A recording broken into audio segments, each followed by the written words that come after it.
Welcome in. Thanks for joining us for the WHHI Daily News, where we strive to bring you more Lowcountry news more often. I'm Bob Stevens.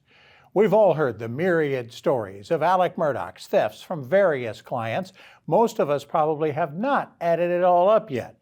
Federal prosecutors have, and they detailed nearly $11 million worth of thefts from 21 victims over nearly 20 years when the federal financial crime sentencing hearing for Murdaugh began Monday in Charleston. The thefts began as early as 2005, prosecutors actually trying to pull out of a plea deal with Murdaugh because they're now accusing him of lying on polygraph tests. We told you about that last week. Judge Richard Gergel has indicated that he's considering a sentence greater than the usual guidelines of somewhere between 17 and 22 years for Murdaugh.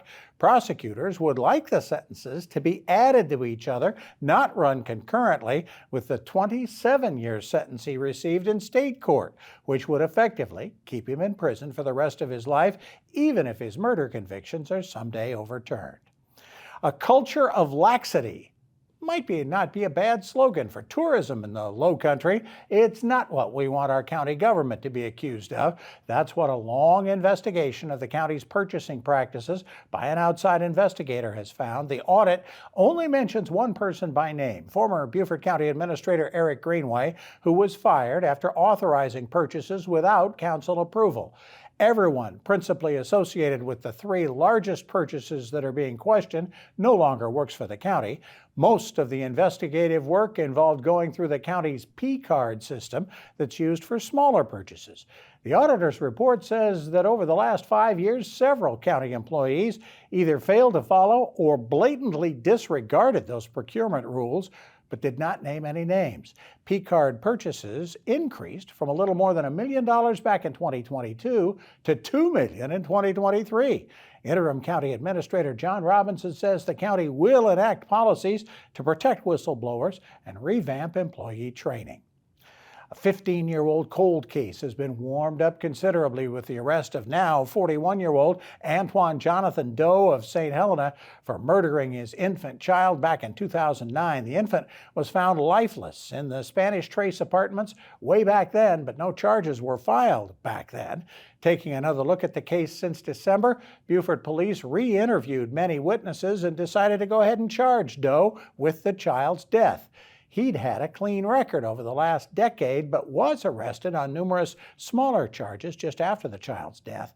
Homicide by child abuse is a felony punishable by 20 years to life in prison.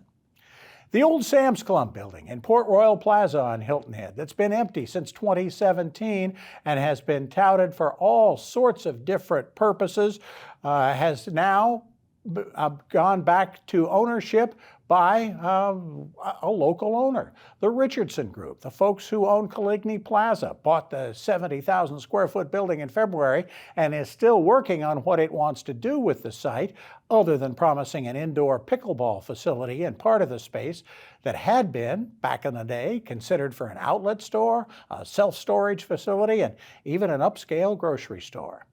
You got questions about how voting is going to work in this year's primary and general elections, or maybe you want to explore becoming a poll worker.